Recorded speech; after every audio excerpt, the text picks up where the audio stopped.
Hello friends, రేపటి complete episode ఇప్పుడు ఈ వీడియోలో చూడండి. ఇక నిషా కోపంతో గుణ ఇప్పుడు ఏం చేయాలి? చామంతిని తలదించుకునేలా చేయాలి. లేకపోతే చామంతి వేసిన ప్లాన్లన్నీ సక్సెస్ అవుతాయి.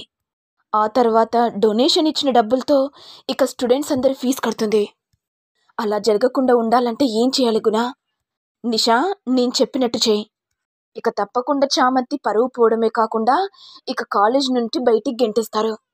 ఏంటి గుణ, త్వరగా చెప్పు. చామంతి ఒక వ్యభిచారి అని, ఎవరితోనో ఎఫైర్ పెట్టుకుందని ఇలా మనం లేనిపోని సృష్టించి చెప్తే ఇక పాపం ప్రిన్సిపల్ కూడా చామంతిని బయటికి గెంటిస్తాడు. ఏంటి గుణ, ఏం మాట్లాడుతున్నావు? చామంతి వ్యభిచారి అంటే ప్రిన్సిపల్ సార్ నమ్ముతారనుకుంటున్నావా? అయ్యో నిషా, నువ్వెందుకు టెన్షన్ పడుతున్నావు? చామంతి వేరే వాళ్ళతో మాట్లాడుతుంది కదా, ఫోటో తీసుకుందాం. ఆ తర్వాత మాడిఫై చేసి ఇక చామంతి వ్యభిచారి అని వేరే వారితో ఎఫైర్ పెట్టుకుంది. ఇప్పుడేమో డబ్బు బాగుందని ఇక ప్రేమ్ సార్తో ఎఫైర్ పెట్టుకుందని ఇలా లేనిపోనివి సృష్టించి మనం కల్పించవచ్చు. ఏమంటావు నిషా? నేను చెప్పిన ప్లాన్ బాగుంది కదా? చాలా బాగుంది గుణ. పాపం ఇక చామంతి కాలేజ్ నుంచి బయటికి వెళ్ళిపోవడం ఖాయం. ఇటు ఏమో చామంతి సంతోషంతో ఇక ఫౌండేషన్ ద్వారా ఎలాగైనా డబ్బులతో ఇక స్టూడెంట్స్ అందరికీ ఫీజు కట్టొచ్చు, ఇక ఈ కాలేజీకి కూడా మార్పు తేవాలి అని చామంతి సంతోషపడుతుంటే ఇటు నిషా గుణ కోపంతో ప్రిన్సిపల్ దగ్గరికి వచ్చి, సార్ మీతో ఒక విషయం మాట్లాడాలి. ఇన్ని రోజులు చామంతి మంచిది అని మిమ్మల్ని కళ్ళు గప్పి మోసం చేస్తుంది. ఆ చామంతి నిజ స్వరూపమేంటో మీకు చెప్పాలి సార్. ఏంటి గుణ, ఏం మాట్లాడుతున్నావు? చామంతి నాకు కళ్ళు గప్పడం ఏంటి? అయ్యో సార్, మీరేమో చామంతి మంచిది అనుకుంటున్నారు సార్. అంత మంచిది కాదు సార్. నేను చెప్పే మాటలు మీరు నమ్మట్లేదు కదా సార్. నా సెల్లో వీడియో చూపెడతాను సార్, చూడండి. ఇక చామంతి ఎలాంటిదో మీకే అర్థమవుతుంది అనుకుంటూ గుణ ఇక చామంతి వీడియోస్ చూపించగానే ప్రిన్సిపల్ సార్ ఒక్కసారిగా షాక్ అవుతాడు.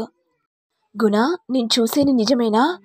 అవును సార్, నేను కూడా చూసి అది నిజమా కాదా కళ అని అనుకున్నాను. కానీ ఇప్పుడే అర్థమైంది సార్, చామంతి ఒక వ్యభిచారి అని. ఇప్పుడు మీరే చెప్పండి సార్, చామంతి ఎలాంటిదో తెలిసింది కదా సార్.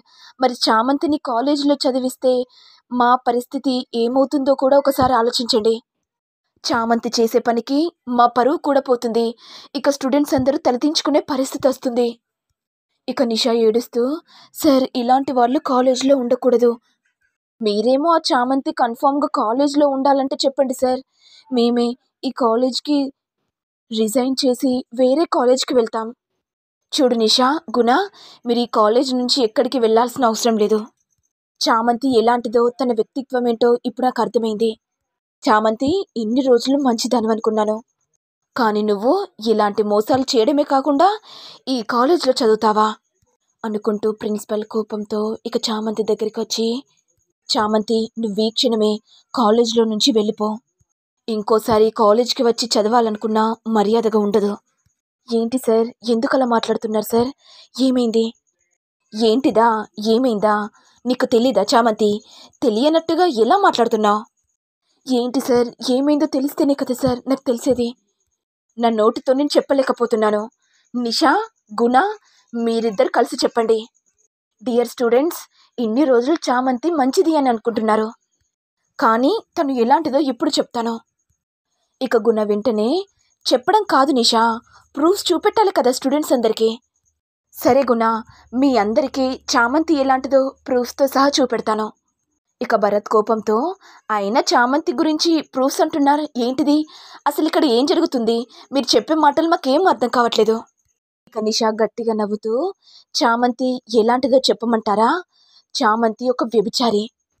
ఈ విషయం ఎవ్వరికీ తెలియకూడదని మా అత్త ఇంట్లో పని మనిషిగా పనిచేస్తుంది. ఇప్పుడేమో చదువుకోవాలన్న సాకుతో ఈ కాలేజ్కి వచ్చింది. మరి మీరే చెప్పండి స్టూడెంట్స్, ఇలాంటి వాళ్ళను కాలేజ్లోకి తీసుకోవడం కరెక్టేనా? ఇది విని ప్రేమ్ కోపంతో ఇక నిషా చెంప పగలగొట్టి, నీకెంత ధైర్యమే నా చామ్ గురించి అలా మాట్లాడతావా? ఏంటి ప్రేమ్, ఎందుకంత కోపం వస్తుంది? నా దగ్గర ప్రూఫ్స్ ఉన్నాయి కాబట్టి నేను ఎలా మాట్లాడుతున్నాను. నువ్వు చెప్పేవి నిజాలు కావని నాకు బాగా తెలుసు నిషా. నా చామ్తో ఎందుకు అలా ఆడుకుంటున్నావు? ఇక గుణ నవ్వుతూ, ఏంటి సార్, మీ కాబోయే ఫియాన్స్ని ఇలా తిడుతున్నారు? చామంతి గురించి నిజం చెప్పాము. నిజం చెప్పినా కూడా చామంతిపై చేయి చేసుకోకుండా మీ కాబోయే ఫియాన్సీని ఎందుకు తిడుతున్నారు సార్? ఇది కరెక్ట్ కాదు సార్, తప్పు. ఇటు ఏమో ఇక నిషా అన్న మాటలను గుర్తు తెచ్చుకొని చామంతి ఒక్కసారిగా షాక్ అవుతుంది. అసలు ఇక్కడ ఏం జరుగుతుంది? నేనొక వ్యభిచారినా? నన్నెందుకింత అవమానపరుస్తున్నారు? నేనొక పేద కుటుంబంలో పుట్టినందుకేనా ఇలాంటి మాటలు పడుతున్నాను? పేదవారికి స్వేచ్ఛ జీవితం ఉండదా? పేదవాళ్ళు ధనికులతో చదువుకోకూడదా? అందుకేనా ఇలా చదువుకుంటే ఇన్ని అబండాలొస్తాయి? నేను అలాంటి దాన్ని కాదు నిషమ్మగారు.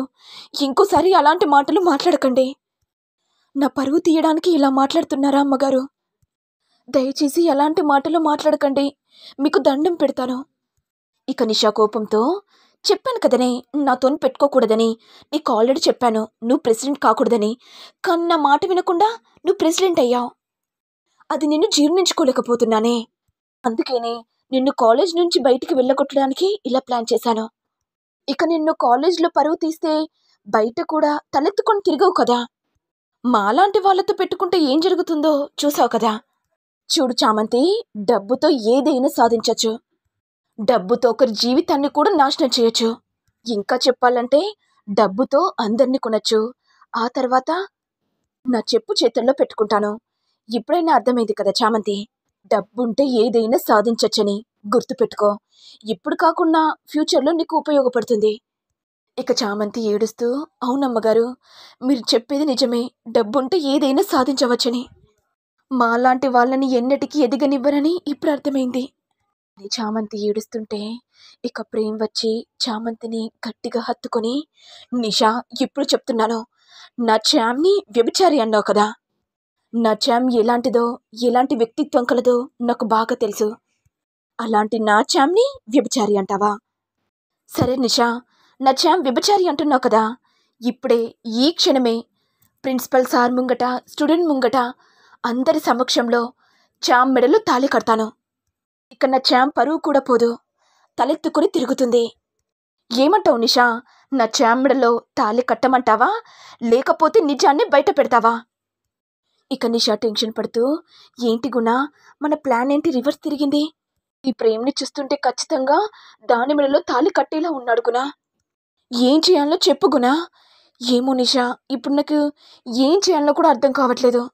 ఇక ప్రేమ్ కోపంతో, సరే నిషా, నా చామ్ని వ్యభిచారి అంటున్నావు కదా, ఇప్పుడే ఈ క్షణమే తాళి కడతాను అనుకుంటూ ఇక చామంతి మెడలో తాళి కట్టపోతుండగా ఇక నిషా అడ్డుగా వచ్చి, ప్రేమ్, ఒక్క నిమిషం ఆగు.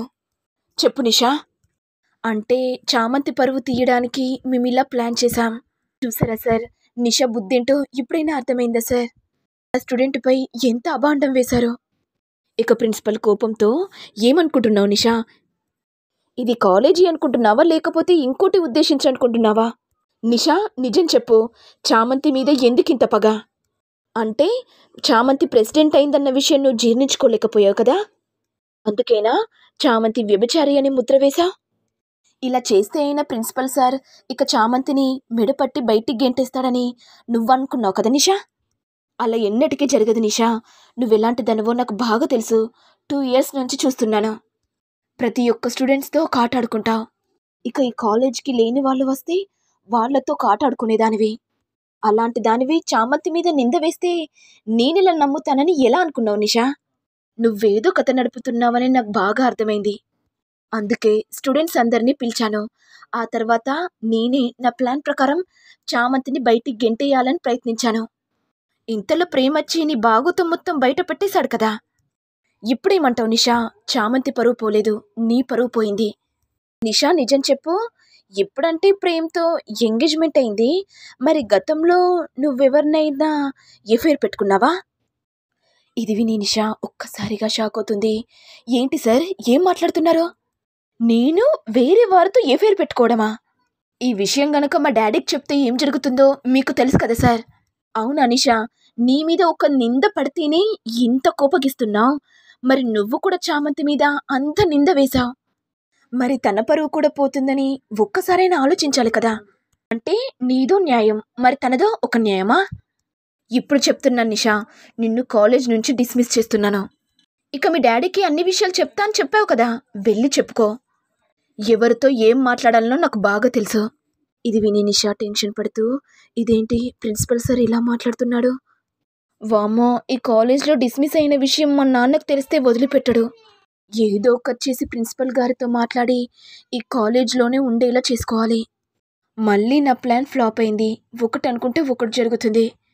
చివరికి దాన్ని బయటికి వెళ్ళగొట్టాలనుకుంటే నేనే బయటికి వెళ్తున్నాను కదా. ఇదేనేమో కర్మంటే, ఒకరి జీవితాన్ని నాశనం చేయాలనుకుంటే చివరికి నా జీవితం నాశనం అవుతుంది అని నిషా మనసులో బాధపడుతుంది. మరి నెక్స్ట్ ఎపిసోడ్లో ఏం జరుగుతుందో చూడాలి. మరి మీకు వీడియో కనుక నచ్చినట్లయితే లైక్ చేయండి, షేర్ చేయండి, సబ్స్క్రైబ్ చేయండి. Thank you all.